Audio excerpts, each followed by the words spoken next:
مسلم حرم کی پاسبانی کے لیے۔ السلام علیکم ورحمۃ اللہ وبرکاتہ۔ ناظرین، پروگرام ایک ہو مسلم کے ساتھ آپ کا میزبان عبداللہ علمزیب حاضر خدمت ہے۔ ناظرین،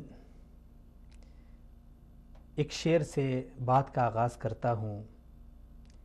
یہ دنیا ہے یہاں پر یہ تماشا ہو بھی سکتا ہے، یہ دنیا ہے یہاں پر یہ تماشا ہو بھی سکتا ہے، ابھی جو غم ہمارا ہے تمہارا ہو بھی سکتا ہے۔ جی ہاں ناظرین، ابھی جو غم شام میں سرزمین انبیاء میں شامی مسلمانوں کا ہے، ابھی جو مائیں وہاں پہ چیخ رہی ہیں، چلا رہی ہیں، ابھی جو باپردہ خواتین ان کی عزتیں وہاں پہ لوٹی جا رہی ہیں، ابھی جو معصوم بچے پھولوں کی طرح جو پھول کی کلیاں وہاں پہ مسلی جا رہی ہیں، ابھی جو بوڑھے وہاں پہ دہائیاں دے رہے ہیں، آج نہیں تو کل یہی غم ہمارا بھی ہو سکتا ہے۔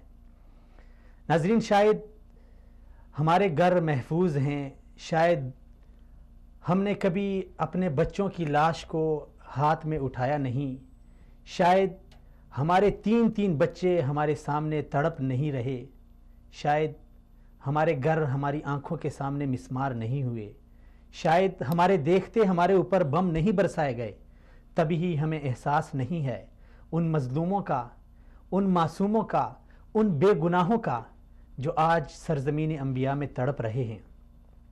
ایک ایسی کربناک صورتحال ہے کہ دیکھ کے دل خون کے آنسو روتے ہیں۔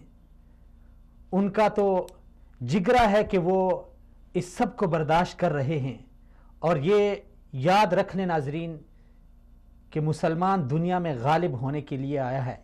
ان مظلوموں کو، ان شامیوں کو کوئی شکست نہیں دے سکتا، بس امتحان ہے تو ہمارا ہے، آزمائش ہے تو ہماری ہے۔ ان کے اوپر جو آیا سو آیا، لیکن ہم اس امتحان میں بری طرح فیل ہو گئے۔ کیونکہ ہم نے اس درد کو محسوس نہیں کیا۔ ہمیں اللہ تعالیٰ نے بولنے کی صلاحیت دی، ہم بولے نہیں۔ ہمیں اللہ تعالیٰ نے لکھنے کی صلاحیت دی، ہم نے کچھ لکھا نہیں۔ آواز اٹھانے کی صلاحیت دی، ہم نے آواز نہ اٹھائی۔ تو اسی لیے ابھی جو غم ان کا ہے ہمارا ہو بھی سکتا ہے۔ اسی پہ ہم بات کریں گے کہ سرزمین انبیاء میں آگ اور خون کی ہولی کھیلی جا رہی ہے، لیکن امتی دنیا کو ہم کیا دوش دیں؟ یورپ سے ہم کیا شکوہ کریں؟ مغرب سے کیا شکوہ کریں؟ اقوام متحدہ سے کیا شکوہ کریں؟ حقوق انسانیت کی جو نام نہاد علمبردار تنظیمیں ہیں ان سے ہم کیا شکوہ کریں؟ ہمارے اپنے مسلمان حکمران اور اپنی جو امتی مسلمہ جسے رسول خدا صلی اللہ علیہ وسلم نے جسد واحد کا قرار دیا تھا، آج وہ بھی خاموش تماشائی بن کے وہ ویڈیو دیکھ رہی ہے، فیس بک پہ چل رہی ہے، یوٹیوب پہ دیکھ رہی ہے، لیکن نہ اس کے زبان سے ایک مذمتی لفظ نکلتا ہے، نہ اس کے قلم سے ایک مذمتی لفظ لکھا جاتا ہے، اور نہ ہی اس کی زبان سے ان مظلوموں کے لیے دعائیہ کلمات نکلتے ہیں۔ امت کیوں خاموش ہیں؟ اسی پہ بات کریں گے۔ بات کرنے کے لیے اسٹوڈیو میں تشریف فرما ہیں نوجوان تجزیہ نگار جناب عبید الرحمن شفیق صاحب۔ بہت شکریہ سر، سلامت رہے۔ جی ناظرین، آپ ناظرین ہمارا یہ پروگرام دیکھ سکتے ہیں فیس بک کے ہمارے آفیشیل پیج پر لائیو ہمیں دیکھ سکتے ہیں۔ اپنے جو آراء ہیں اور جو آپ کے احساسات ہیں، جو آپ کے جذبات ہیں، وہ آپ ہمارے ساتھ شیئر کر سکتے ہیں۔ آج کے پروگرام میں ہمارے دوسرے مہمانان گرامی جو ہمارا ساتھ دیں گے، جناب ڈاکٹر تصور حسین مرزا صاحب، جو شام کے علاقے میں طبی خدمات سر انجام دے چکے ہیں، میڈیکل ڈاکٹر ہیں، اور شام کے حوالے سے ان کا گہرا مطالعہ ہے، وہ ہمارا ساتھ دیں گے۔ اور اسی طرح پاکستان کے سینئر صحافی جناب انصار عباسی صاحب بھی اس حوالے سے ہمارا ساتھ دیں گے۔ فردوس صاحب، عبید صاحب بہت شکریہ، معذرت کے ساتھ نام میں غلطی ہوگی۔ ویڈیو آپ بھی دیکھ رہے ہیں، پورا پاکستان دیکھ رہا ہے، پوری دنیا دیکھ رہی ہے۔ فیس بک پہ ہم جب بھی انٹر ہوتے ہیں تو ہر ایک نے کوئی نہ کوئی پوسٹ دی ہوتی ہے، لیکن کیا آپ کے احساسات کیا ہوتے ہیں جب آپ وہ ویڈیو دیکھ رہے ہیں؟ بچے نے اپنی ماں کے کٹے ہوئے ہاتھ اٹھائے ہیں، یعنی ان کے منہ میں خون ہے اور یعنی والد اپنے بچے کو تڑپتے ہوئے اس کو ہاتھ میں اٹھایا ہوا ہے، ماں کے 3 بچے پڑے ہوئے ہیں اور وہ ان کے اوپر رو رہی ہے، کیا احساسات ہوتے ہیں؟ بسم اللہ الرحمن الرحیم. دیکھیے عبداللہ صاحب، ہماری قوم کا ایک اجتماعی مسئلہ ہے، اور یہ ہے کہ ہمارے اندر سے احساس ختم ہو گیا ہے. ہمارے ضمیر مردہ ہو چکے ہیں. اس قدر کربناک صورتحال ہو، اس قدر المناک صورتحال ہو، چھوٹے چھوٹے شیرخوار بچے، ان کے اوپر بم کرائے جا رہے ہیں، ان بچوں کو ملبے کے تلے دفنا دیا گیا ہے، ایسی صورتحال ہو، اور ہم لوگ صرف ایک ویڈیو دیکھ کے، ایک تصویر دیکھ کے بس تھوڑے سے افسوس کا اظہار کر کے ہم گزر جاتے ہیں. کیا مسلمان ایسا ہوتا ہے؟ کیا ایک مسلمان کا دوسرے مسلمان کے ساتھ تعلق ایسا ہوتا ہے؟ کیا ایک نظریاتی مسلمان کا تعلق دوسرے مسلمان کے ساتھ ایسا ہوتا ہے؟ رسول اللہ نے کیا فرمایا تھا؟ مثل المؤمنین فی توادہم کمثل الجسد اذا اشتکا منہ عضو تداعی لہ سائر الجسد بالسہر والحمى. لیکن ہر مسلمان، چاہے وہ نیل کے کنارے پہ بس رہا ہے یا وہ یورپ کے اندر بس رہا ہے، چاہے وہ افریقہ میں ہے، چاہے وہ جہاں پر بھی ہے، ایک مسلمان آپس میں ان کی مثال اس طرح ہے کہ جیسے وہ ایک جسم کے مانند ہے. اگر کانٹا پاؤں میں چبھتا ہے تو اس کا ساتھ منہ آہ کراہ کے دیتا ہے، پورا جسم حالت بخار کے اندر اس کا ساتھ دیتا ہے. تو ہم مسلمان، ہم لوگ بے ضمیر ہو چکے ہیں. تو ہمارا یہ جسم کیوں نہیں دکھتا؟ کیوں ہمارے بے ضمیر ہو چکے ہیں؟ ہمارے اندر سے احساس ختم ہو چکا ہے. یہ مسئلہ آج کا نہیں ہے، مسئلہ پچھلی کئی دہائیوں کا یہ شرائط سے چلتا آ رہا ہے. مسئلہ ہر روز پہلے ادلب تھا، ادلب کے بعد حلب کے اوپر بمباری ہوئی، اب جو الغوطہ شرقیہ کے اوپر ہو رہی ہے، کل کو کوئی اور علاقہ ہوگا. یہ ہوتا آ رہا ہے. ہم پہلے بھی چیختے رہے ہیں، اب جتنا مرضی چیخ لیں، اب جتنا مرضی بات کر لیں، جتنا مرضی بول لیں، آج ہم اس قدر بے احساس ہو چکے ہیں، اس قدر ہمارے ضمیر مردہ ہو چکے ہیں. 2 دن بات ہوگی، 2 دن کے بعد آپ کو پتہ بھی نہیں ہوگا کہ ادلب یا حلب یا شام کس جگہ پر واقع ہے. آپ اپنی قوم کا احساس ذمہ داری آپ اس حوالے سے، اس بات سے اندازہ کر سکتے ہیں. جائیے جا کے آپ پاکستان میں نوجوانوں سے، میں کہتا ہوں آپ سکولوں کا دورہ کر لیں، آپ کالجز میں چلے جائیں، جا کے پوچھیں سیریا کہاں پر ہے، سیریا کیا ہے، شام کیا ہے، شام کے اندر کیا مسائل ہے، وہاں کے مسلمانوں کے کیا مسائل ہے، وہاں کے بچوں کے کیا مسائل ہے. آدھی سے زیادہ دنیا تو ہم جانتی نہیں ہوگی. اور ہماری جو آدھی سے زیادہ ہماری یوتھ ہے، ہمارے نوجوان ہیں، آپ ان کے سوشل میڈیا اکاؤنٹس جا کے دیکھیں کن چیزوں سے بھرے ہوئے ہیں. ان کو اگر شیئر کرنی ہوتی ہیں تو جو مزاحیہ وائنز ہوتی ہیں وہ شیئر کرتے ہیں، ان کو بنانی ہوتی ہے تو مزاحیہ وائنز بنانی ہوتی ہیں. وہ اس طرح کی انٹرٹینمنٹ کے پیچھے پڑے ہوئے ہیں. اکثر یہ تو ہم جیسے لوگ یا آپ جیسے لوگ جن کو تھوڑا بہت درد ہے، تو ہم ان چیزوں کے اوپر اپنے درد کا اظہار کر رہے ہیں اپنے فیس بک پیجز کے ذریعے، اپنے ٹویٹر اکاؤنٹس کے ذریعے. ورنہ جا کے دیکھیں ہماری 75% آبادی کو پتہ ہی نہیں ہے کہ شام کہاں پہ بس رہا ہے، شام کے مسائل کیا ہیں. اور اوپر سے ہمارا میڈیا، بکاؤ میڈیا، لوگوں کے ہاتھوں بکا ہوا کتا جو ہوتا ہے نا، ہڈی کے پیچھے بھاگنے والا کتا ہوتا ہے، ایک ہڈی کے پیچھے بھاگنے والا کتا ہے. جب تک اس کو ہڈی نہیں ملتی، جب تک اس کے پاس ہڈی نہیں آتی، اس وقت تک کسی چیز کے پیچھے نہیں جاتا. ہاں آج اس کو سری دیوی کی موت کے پیچھے ہڈی نظر آ رہی ہے تو اس کی خبر چلا رہا ہے. آج اس کو پی ایس ایل کے پیچھے ہڈی نظر آ رہی ہے تو وہاں پر بھاگ بھاگ کے جا رہا ہے. لیکن یہ ہمارے معصوم بچے، ان معصوم بچوں کی لاشیں، ان معصوم بچوں کے بکھرے ہوئے چتھڑے ان کو نظر نہیں آتے. ہماری جو ایک خوش فہمی ہے یا غلط فہمی ہے جس میں ہم مبتلا ہیں، ہم یہ سوچ رہے ہیں کہ ہم پاکستانی ایٹمی ملک کے یعنی باشندے ہیں، ہمارے پاس ایٹم بم ہے. جو عراق میں ہوا، جو لیبیا میں ہوا، جو ابھی شام میں ہو رہا ہے، ہمارے ساتھ نہیں ہوگا. کیا ہم کب تک اس خوش فہمی میں، اس غلط فہمی میں رہیں گے؟ دیکھیے اس بات کی اہمیت کو سمجھنے کے لیے میں کہتا ہوں کہ ہماری قوم کے پاس، میں نے جیسے ذکر کیا کہ قوم کو پتہ ہی نہیں ہے، شعور ہونا چاہیے، پتہ ہونا چاہیے کہ ہم لوگ کہاں پہ بس رہے ہیں، آئندہ مستقبل پہ ہمارے اوپر کیا بات واقع ہو سکتی ہے، آئندہ مستقبل میں ہمارے اوپر کیا مسئلہ بن سکتا ہے، اور آئندہ مستقبل میں ہم کن مسائل کے اندر گر سکتے ہیں، آئندہ مستقبل کے اندر ہمیں کن کن مسئلوں سے دوچار ہونا پڑ سکتا ہے. اگر آپ دیکھیں اس کے پیچھے ایک بہت بڑا ایک مشن ہے، ایک بہت بڑا ایک آپ سمجھیں کہ مشن اور ویژن لے کے چلا جا رہا ہے، اور وہ ویژن ہے اسرائیل کا. اگر آپ اسرائیل کے جھنڈے کو غور سے دیکھیں تو اس کے اندر 2 آپ کو نظر آئیں گے، 2 نیلے رنگ کی لائنیں نظر آئیں گی. اس میں سے ایک جو لائن ہے وہ نیل کی ہے، اور ایک جو لائن ہے وہ فرات کی ہے. یعنی کہ وہ نیل سے لے کے فرات تک اپنی حکومت کو قائم کرنا چاہتے ہیں، وہ یہاں تک اپنا نظام لانا چاہتے ہیں. اس کے لیے ان کے راہ میں جو علاقے جو لوگ مزاحمت کھڑی کر سکتے ہیں وہ ان لوگوں کو ختم کر رہے ہیں، ان لوگوں کو ختم کر رہے ہیں. ڈاکٹر صاحب کو لے لیں. جی ضرور. السلام علیکم ورحمۃ اللہ. وعلیکم السلام ورحمۃ اللہ. ڈاکٹر صاحب بہت شکریہ، سلامت رہے، آپ نے ٹائم دیا. ڈاکٹر صاحب سیریا کے حوالے سے آپ بخوبی آپ کی اسٹڈی ہے، آپ لکھتے بھی ہیں اور آپ وہاں کے حالات سے بخوبی واقف ہے، اور آج کل جو ہو رہا ہے ایک دردناک اور کربناک صورتحال ہے. لیکن ابھی میرے ساتھ اسٹوڈیو میں تشریف فرمائے عبید صاحب، ان سے بھی میں نے گزارش کی کہ بحیثیت ایک امت اور بحیثیت مسلمان ہمارا ضمیر ایسے واقعات کو دیکھ کے کیوں نہیں جاگ جاتا؟ بسم اللہ الرحمن الرحیم. سب سے پہلے آپ دوستوں کا بہت شکریہ. سلامت رہیں ڈاکٹر صاحب. آپ لوگوں نے مجھے نقیب کو اس قابل سمجھا اور آن لائن کیا. جہاں تک میں سمجھتا ہوں یہ ملک شام کی تباہی بربادی، یہ جو قیامت صغری پایا جی، اصل میں بنیادی وجہ یہ ہے کہ ہم نے اس طرف شام کو ایک ملک سمجھا ہوا ہے. جی، کاش امت مسلمہ اسے سلامی دنیا کا درد سمجھے. میں سمجھتا ہوں یہ صرف ایک ملک کا مسئلہ نہیں، یہ پوری امت مسلمہ کا مسئلہ ہے. اور میرے خیال میں اس میں سب سے جو بڑی اور دردناک اور کربناک اور تلخ جو حقائق ہے وہ یہ ہے کہ پرائیوں کے ساتھ اپنے بھی ملے ہوئے ہیں. افسوسناک ہے. افسوس جی، اللہ کے پیارے نبی صلی اللہ علیہ وسلم نے ارشاد فرمایا کہ مسلمان ایک جسم کی مانند ہے.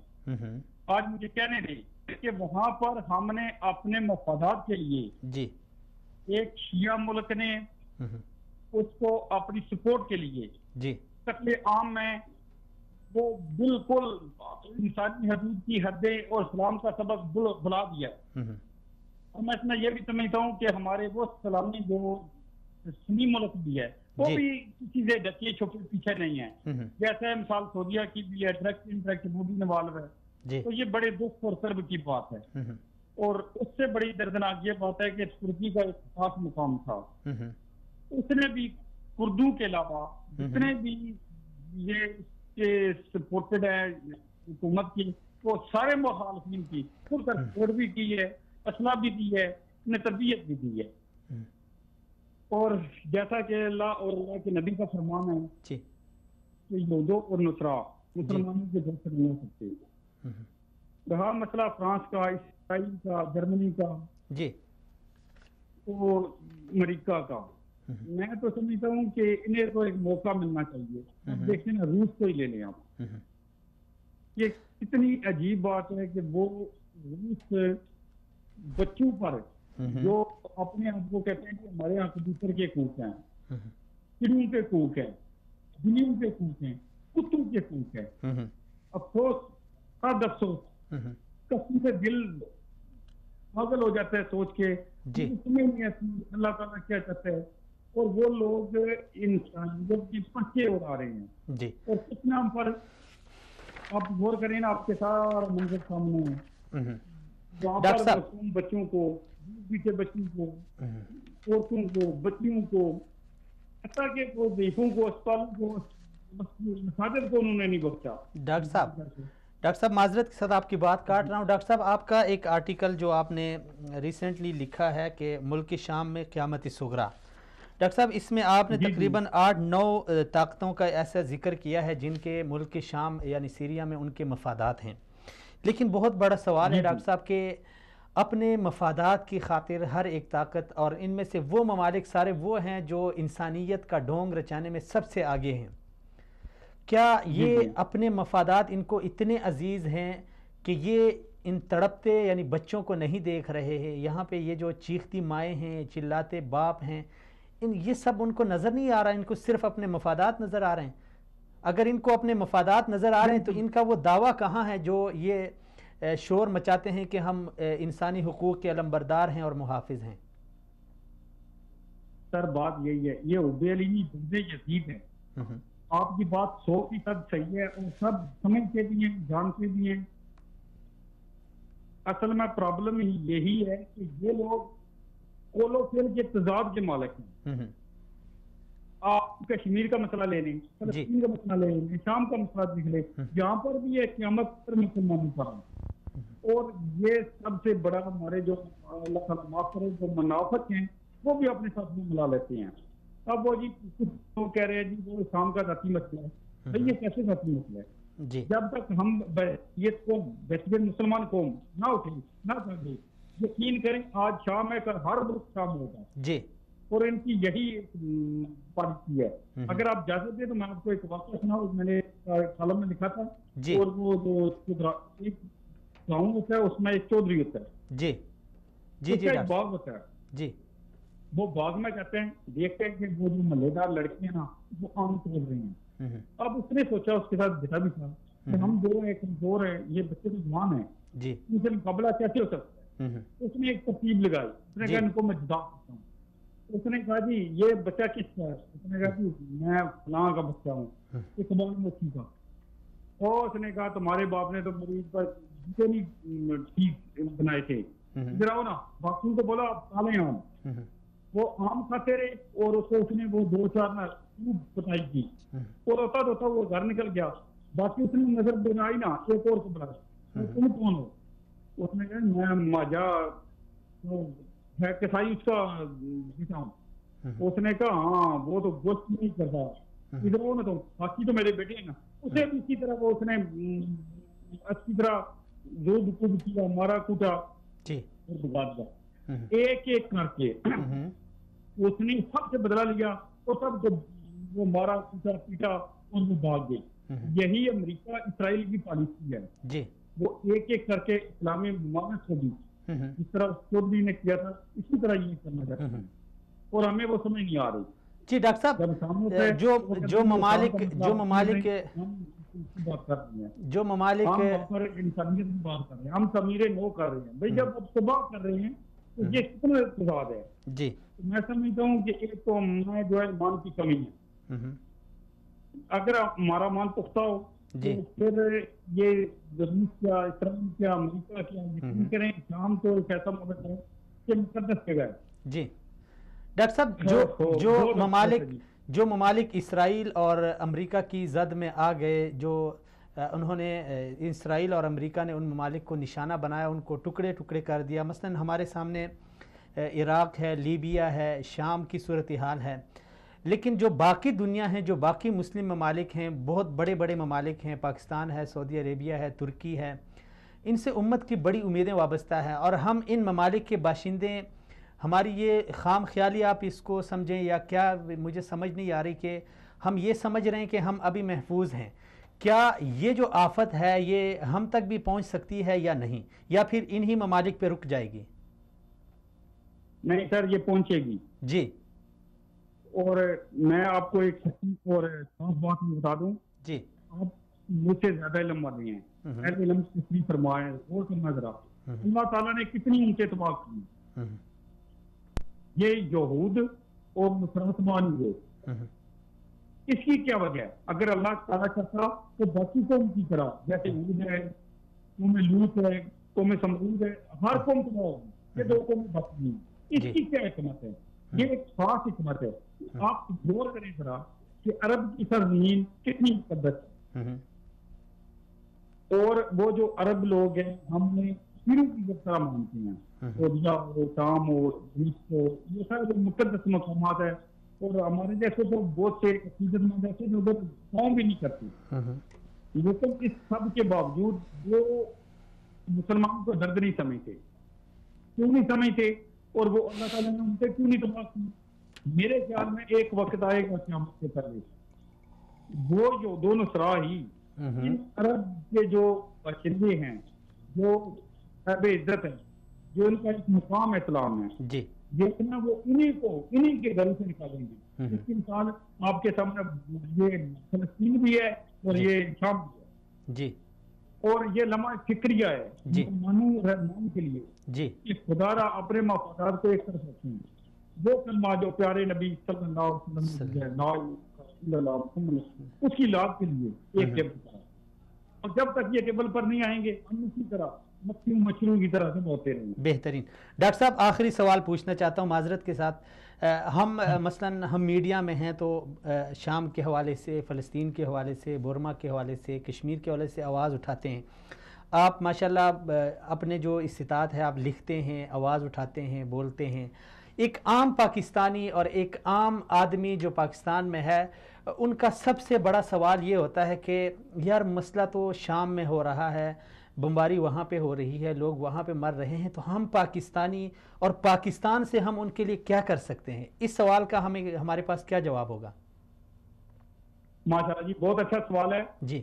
میں سمجھتا ہوں کہ یہ تو علماء کرام کا کام ہے. اگر آپ کا سوال کو تسلیم کر لیا جائے ایسا ہی ہے تو آپ ہر جمعے میں مولوی صاحب جو نہ کرو. اب تو عوام میں اتنا شعور آ گیا ہے, وہ ختموں کی تقریب ہوتی ہے جی, جو محفل ہوتی ہے, محفل نعت ہوتی ہے, وہاں پر بھی اپنے مسلمان بھائیوں کے لیے, ہاں وہ کشمیر میں ہو, فلسطین میں ہو, شام میں ہو, یقین کریں وہ دعائیں ہوتی ہیں. وہ دعائیں کی ہوتی ہیں کہ ہماری محبتیں ان کے ساتھ ہیں. اگر یہ بارڈر کی بندش نہ ہو تو یقین کرے بہت کیسے لانا ہوتا ہے جو لوگ پیدل چل کے بھی اپنے بھائیوں کے ساتھ اس زندگی سے اس شہادت کی موت کو ترجیح دے. جی. اور یہ لمحہ فکریہ ہے پاکستانی حکومت کے لیے کہ خدا کے لیے آپ کو اللہ نے طاقت دی ہے. کل اللہ کے نبی نے یہی سوال کر دیا کہ میرا بیٹا تڑپ رہا تھا, آپ کے پاس قوت تھی, سوچ ہی رہے ہیں. بالکل. تو پھر ہمارے پاس کیا جواب رہے گا؟ میں اسی کے ساتھ یہی کہتا ہوں, خدا کے لیے اللہ کے نبی کے لیے جاگ جائیں, دشمن اور دوست میں فرق پہچانیں. جی اور وہ وقت دور نہیں انشاءاللہ تعالیٰ کہ ہم سے پر ایسا ہوگا بھی. آپ دیکھنا یہ پاکستانی ہی کفار کے ٹکڑے ٹکڑے ہوں. جی جی ڈاکٹر صاحب بہت شکریہ, سلامت رہیں, آپ نے ٹائم دیا. جی عبید صاحب, آپ بات کر رہے تھے کہ ہمارا میڈیا جو انڈین اداکارہ فوت ہو گئی اس کے اوپر تو خوب چلایا, رویا بھی, اس کو یعنی ماضی کو یاد کیا. اپنی جو مین بلیٹن ہوتا ہے ہیڈ لائن کا, اس کے اندر 5 منٹ دے کے خواجہ تحسین بھی پیش کیا. لیکن وہی میڈیا اس سے بہت مایوس, میں تو بذات خود بہت مایوس ہو گیا ہوں. کہتے ہیں کہ میڈیا عوام کی آواز ہوتی ہے.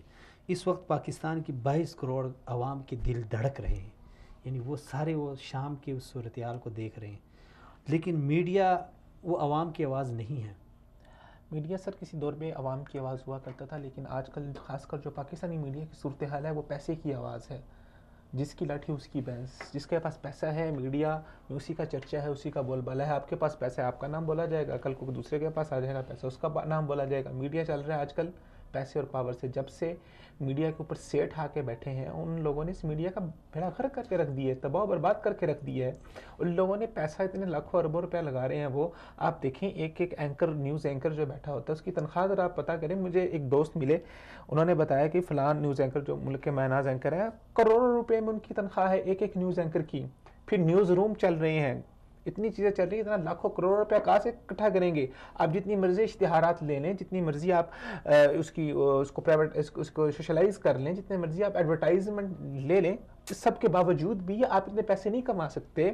تو آپ کو نہ چاہتے ہوئے بھی اپنے بزنس کو, اپنے امپائر کو کھڑا کرنے کے لیے آپ کو غیر ملکی فنڈنگ لینی پڑتی ہے. اور جب آپ فنڈنگ لیتے ہیں تو پھر فنڈنگ کے ساتھ ساتھ آپ کو ان کو بہت کچھ ڈیلیور کرنا پڑتا ہے. اور یہ ایک ایسی بھیانک حقیقت ہے ہمارے معاشرے کی کہ ہمارا معاشرہ دن بدن اس دلدل میں دستہ چلا جا رہا ہے. اور نہ اس حوالے سے ہمارے سرکاری ادارے, اور خاص کر میں نومینیٹ کرنا چاہوں گا یہاں پر پیمرا کو, جو ان لوگوں کے نگرانی کے لیے, مانیٹرنگ کے لیے ادارہ بنایا گیا ہے, وہ ادارہ ستو پی کے سو رہا ہے.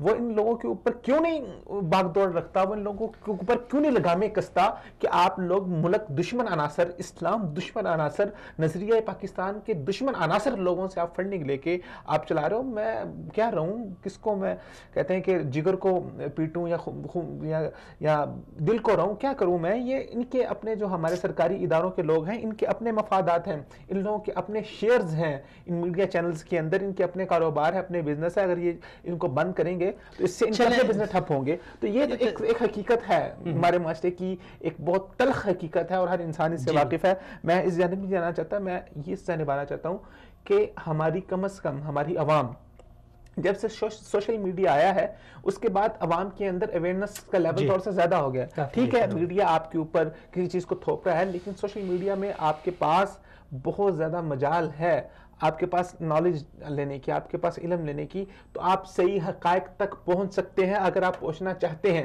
لیکن اس کے لیے آپ کے دل کے اندر درد ہونا چاہیے. جب آپ کے دل کے اندر درد اٹھے گا تب آپ ان حقائق کو تلاش کرنے کے لیے اپنا وقت بھی صرف کریں گے، اپنے پیسے بھی صرف کریں گے، سب کچھ صرف کر کے آپ اصل حقائق تک پہنچیں گے اور پھر آواز اٹھائیں گے. بھائی صاحب اپنے ماضی کو دیکھتے ہیں، تاریخ کو.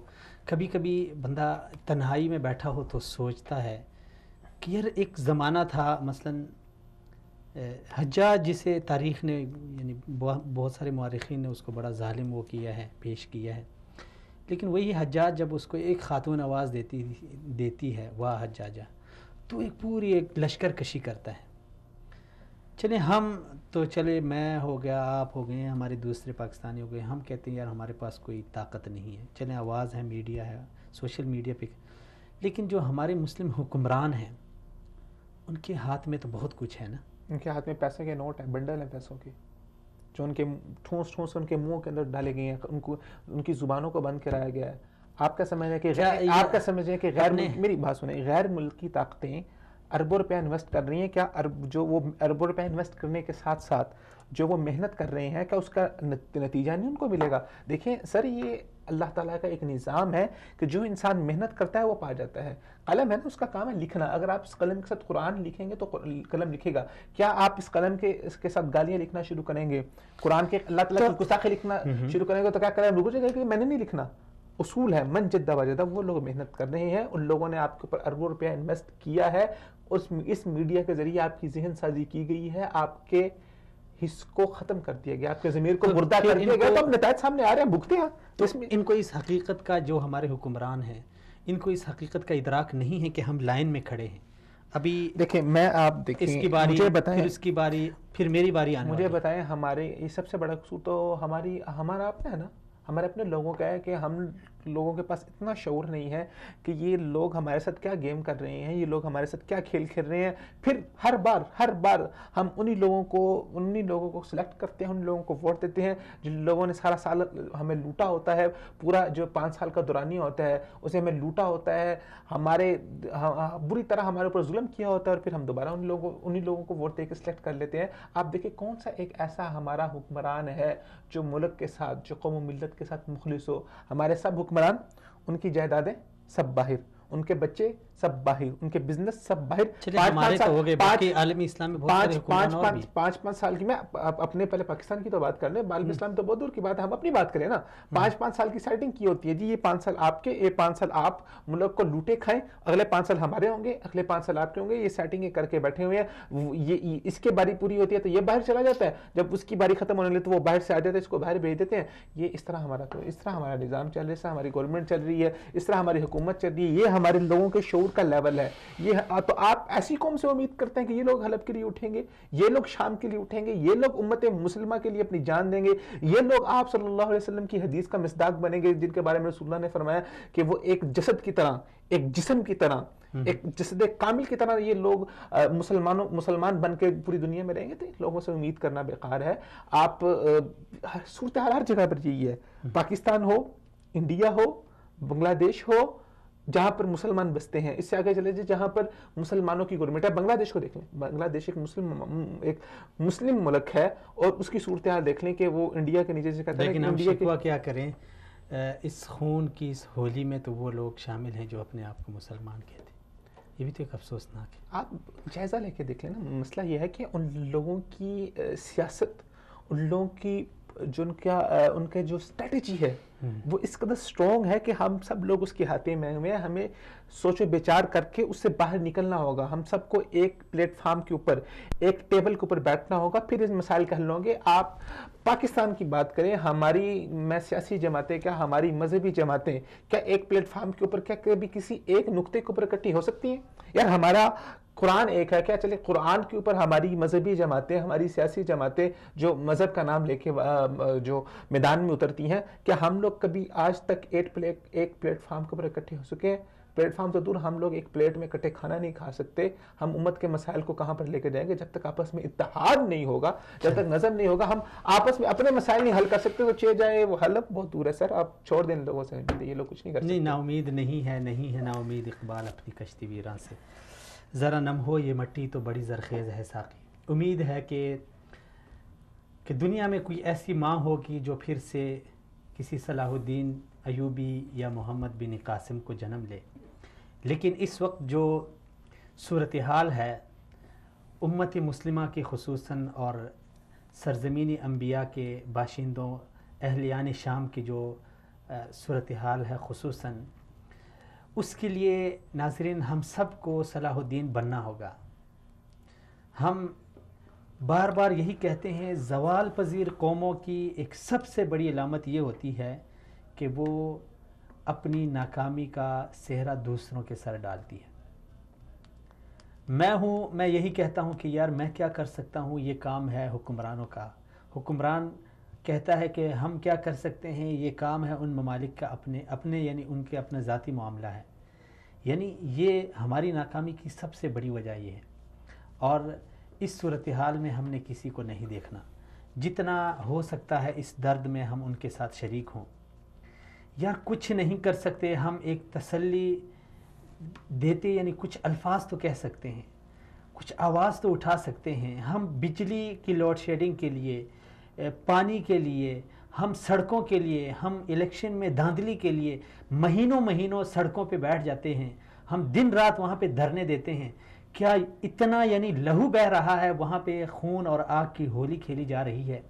کیا اتنا ہمارا ضمیر مر چکا ہے کہ ہم نکلیں اور دنیا کو دکھائیں کہ ہم بھی ہیں، ہم پاکستانی بھی اس دنیا میں ہیں؟ یار ہم پاکستانیوں سے دنیا کی بڑی امیدیں ہیں. خاص کر امتی مسلمہ اس وقت ہمیں امید بری نظروں سے دیکھ رہی ہے. آپ نے دیکھا ہوگا کہ فلسطین مسجد اقصیٰ کے ارد گرد جو لوگ نکلے ہیں وہ پاکستان کو، پاکستانی فوج کو اپنی مدد کے لیے پکار رہے ہیں. اور ہم اتنے بے حس ہو گئے کہ ہماری قوم اس وقت PSL کے میچ دیکھنے میں مصروف ہے. ہمیں جس طرح عبید صاحب نے فرمایا، ہمیں اتنا معلوم نہیں ہے کہ فلسطین کہاں پہ ہے، اتنا معلوم نہیں ہے کہ شام کی کیا حیثیت ہے. وہ شام کے رسول خدا صلی اللہ علیہ وسلم نے فرمایا کہ جب اہل شام میں خیر نہ رہے تو تمہارے لیے کوئی بلائی نہیں ہے. ہماری بلائی منحصر ہے اس سرزمین کے ساتھ. اگر یہاں پہ بلائی نہ رہے تو یقین جانیے پوری امت میں کوئی بلائی نہیں رہے گی. اس لیے ناظرین کچھ نہ کچھ ضرور کریں، دعا کریں، لکھیں، آواز اٹھائیں. آپ کسی صورت بھی اپنے یعنی زبان کو بند نہ رکھیں، قلم کو آپ بند نہ رکھیں. ڈاکٹر صاحب نے فرمایا کہ جب قیامت کے دن پوچھا جائے گا ہم سے کہ 400 بچے ایسے تڑپ رہے تھے، آپ نے کیا کیا، تو ہمارے پاس کیا جواب ہوگا؟ اس جواب کو تیار رکھنے کے لیے، اس جواب کو حاضر رکھنے کے لیے ہمیں کچھ کرنا ہوگا. یہاں پہ ناظرین ہم ایک چھوٹی سی بریک لیتے ہیں، بریک کے بعد واپس آتے ہیں، ہمارے ساتھ رہیں. انما المؤمنون اخوة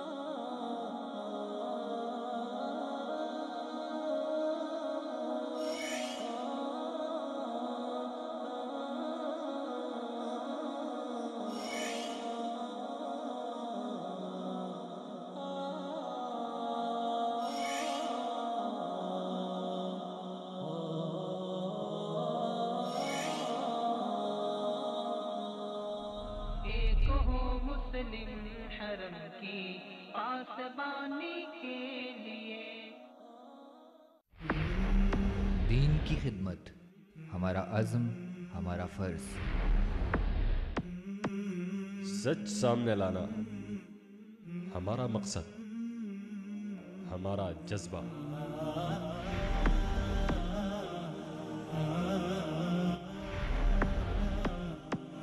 اللہ کا حکم ہمارا ایمان، ہماری پہچان.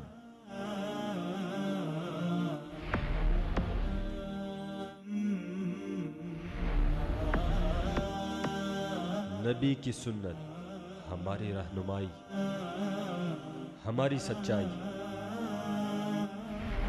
وصال اردو، سچ کا چہرہ.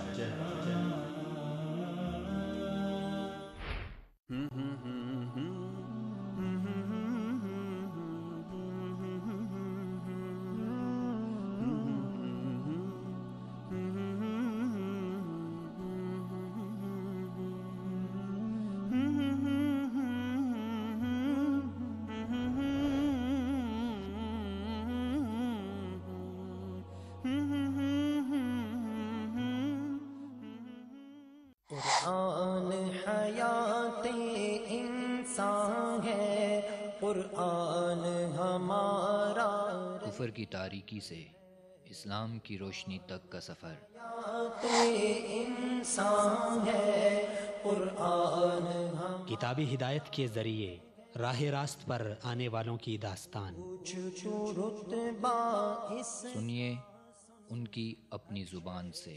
اس وقت میں نے محسوس کیا کہ کلمہ سچ ہے اور وہ صرف کلمات کا نام نہیں ہے۔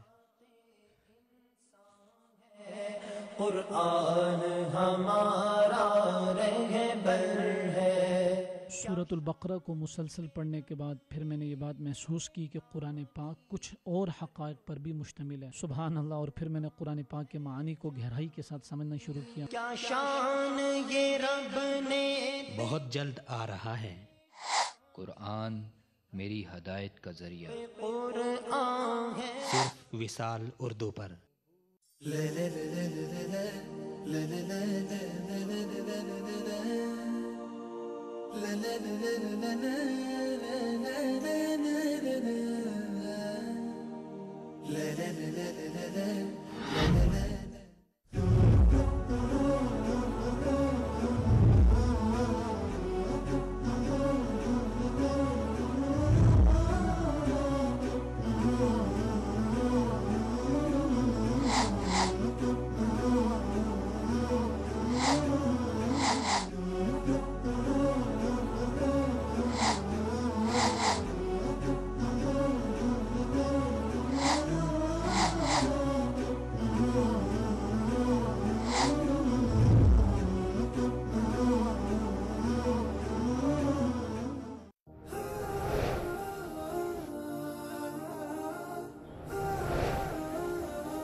وصال اردو،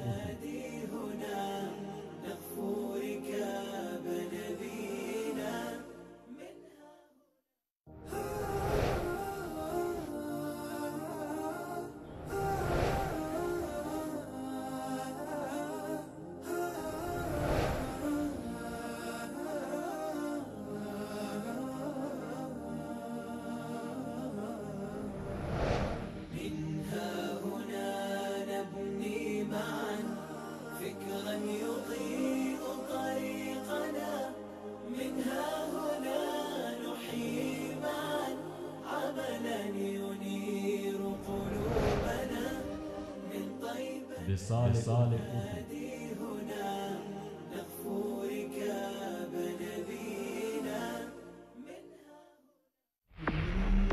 دین کی خدمت ہمارا عزم، ہمارا فرض،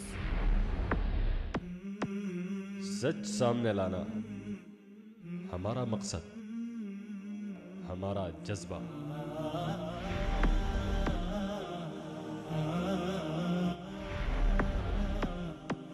اللہ کا حکم ہمارا ایمان، ہماری پہچان۔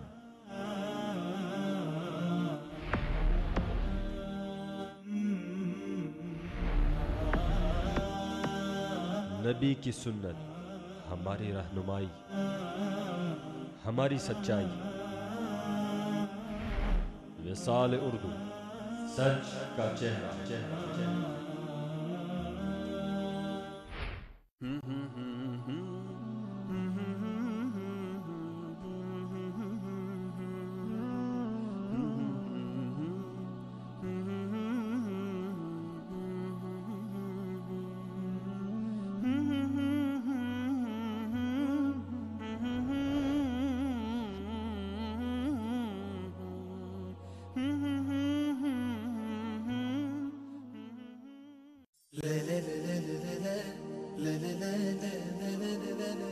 إنما المؤمنون إخوة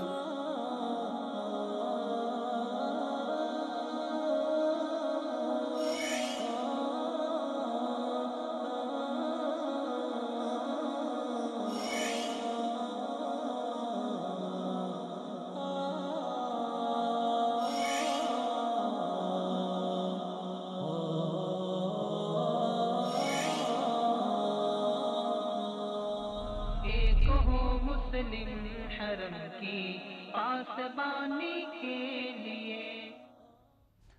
ویلکم بیک ناظرین، ایک بار پھر آپ ناظرین کو خوش آمدید. ناظرین، ہم بات کر رہے ہیں سرزمین انبیاء اس وقت آگ اور خون کی لپیٹ میں ہے اور دنیا ہے کہ خاموش تماشائی بنی ہوئی ہے.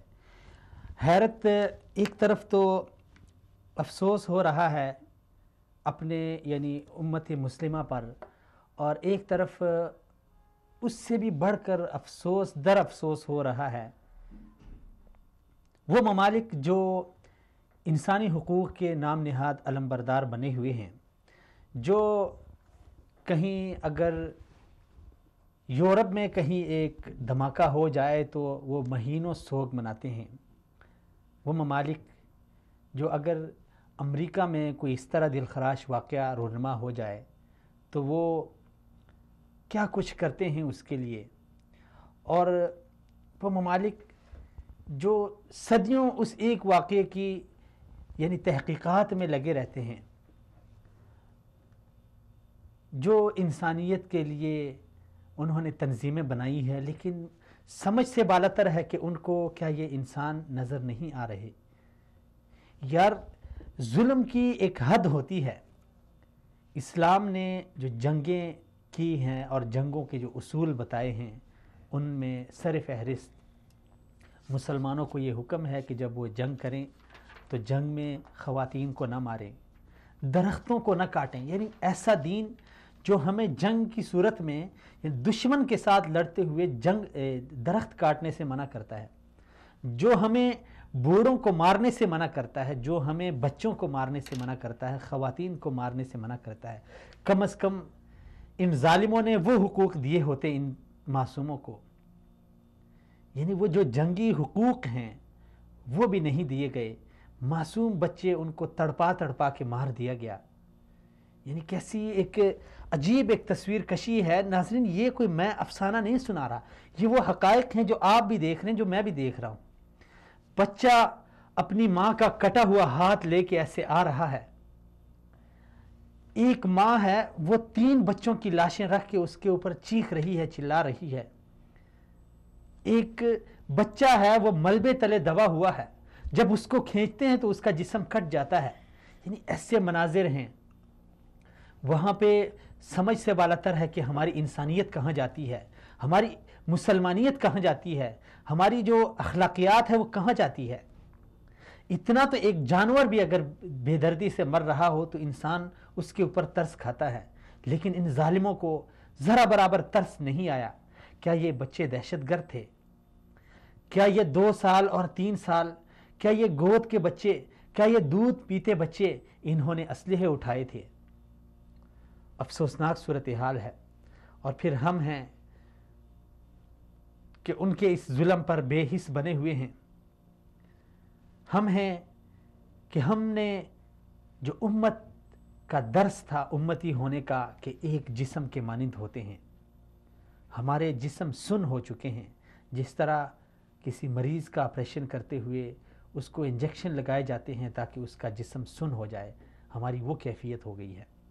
ہمیں اس وقت اپنے یعنی مسلمانیت پہ سوچنا چاہیے. ہمیں تنہائی میں بیٹھ کے سوچنا چاہیے کہ کیا ہم مسلمان بھی ہیں یا صرف زبانی کلامی مسلمان ہیں. ایسی کیفیت تو کبھی دیکھنے میں نہیں آئی.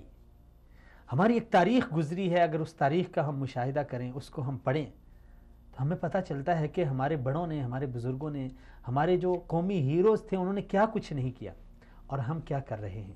جی عبید صاحب، جو طاقتیں یہاں پہ برسر پیکار ہیں، ڈاکٹر صاحب نے ایک کالم تھا ان کا میں آج اپنے ساتھ بھی لے کے آیا ہوں، تو انہوں نے تقریباً 9 طاقتوں کا ذکر کیا ہے جو یہاں پہ اس وقت شام میں اپنے اپنے مفادات کی جنگ لڑ رہے ہیں. لیکن اس میں تو جس طرح پوری دنیا کو پتہ ہے کہ سر فہرست بشار کی حکومت بچانے کے لیے ایران کھڑا ہے، اور ایران کی مدد کے لیے اور بشار کی مدد کے لیے روس یہ سب کچھ فراہم کر رہا ہے.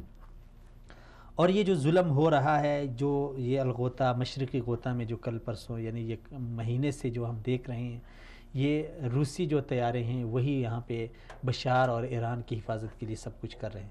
کیا مفادات ہو سکتے ہیں؟ کیا یعنی انسانیت کی لاش پہ سے بڑھ کر انسان کا کیا مفاد ہو سکتا ہے؟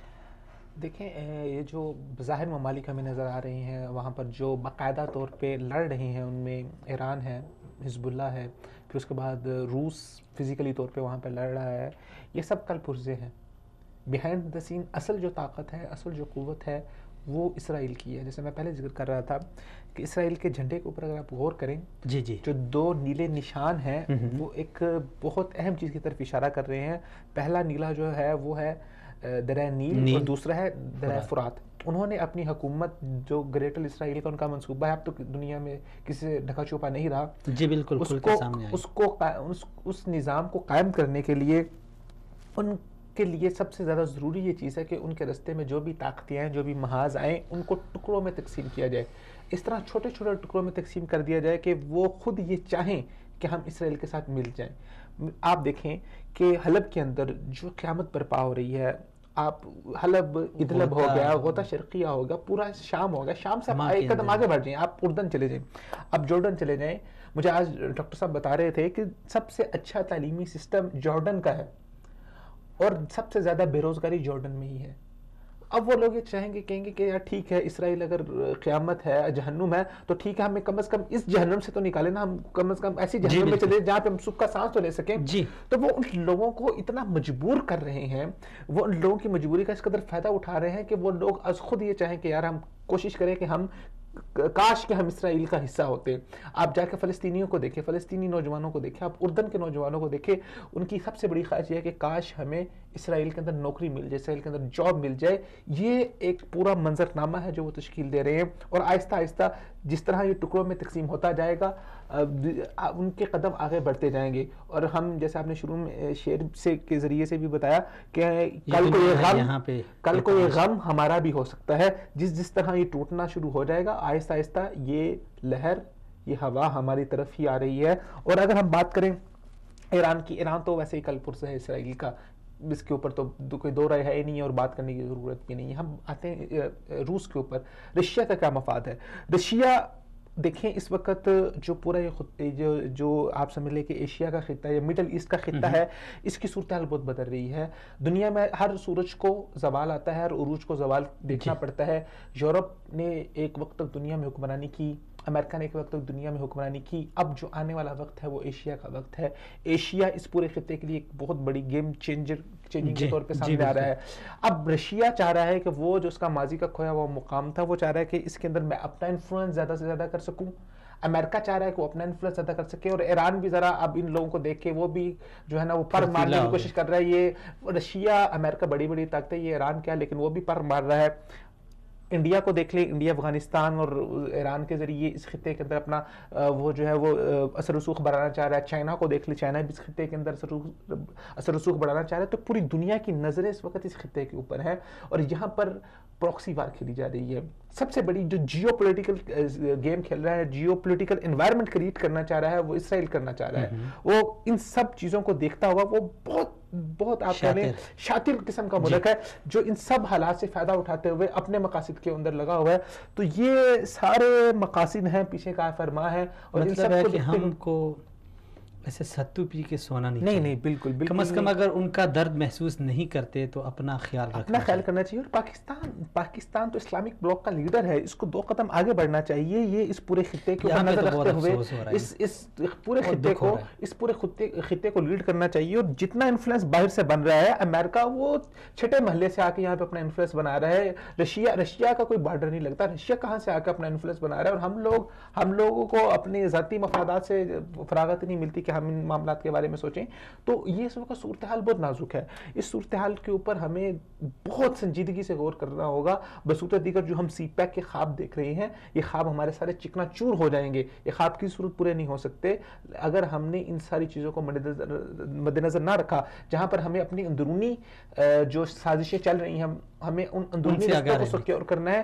ہمیں یہ جو یہاں پر جیو پولیٹیکل انوائرمنٹ بن رہا ہے, خدا نخواستہ اگر جیو پولیٹیکل انوائرمنٹ یہاں پہ کریٹ ہو گیا تو یہ ہمارے لیے, ہمارے مستقبل کے لیے اور سی پیک کے لیے بہت زیادہ نقصان دہ ثابت ہو سکتا ہے. آخر میں وہی سوال جو میں نے ڈاکٹر صاحب سے کیا تھا, ان سے بھی آخری سوال تھا آپ سے, وہی دہراتا ہوں کہ ایک عام معاشرے میں ایک عام آدمی سوشل میڈیا سے وابستہ یا ایک عام جو عوام ہیں جب بھی بات کرتے ہیں تو آگے سے یعنی صرف سیریا کی نہیں، برما میں جو کچھ ہوا، کشمیر میں جو ہو رہا ہے، برما میں اب بھی ہو رہا ہے، افغانستان، عراق، جتنے بھی ممالک ہیں، جب کسی سے بات کرتے ہیں کہ یار ہمیں مسلمانوں کے لیے آواز اٹھانی چاہیے، ان کے درد کو سمجھنا چاہیے، ان کے درد میں ان کے ساتھ دینا چاہیے، تو آگے سے جو سوال ہوتا ہے وہ یہ ہوتا ہے کہ ہم کیا کر سکتے ہیں۔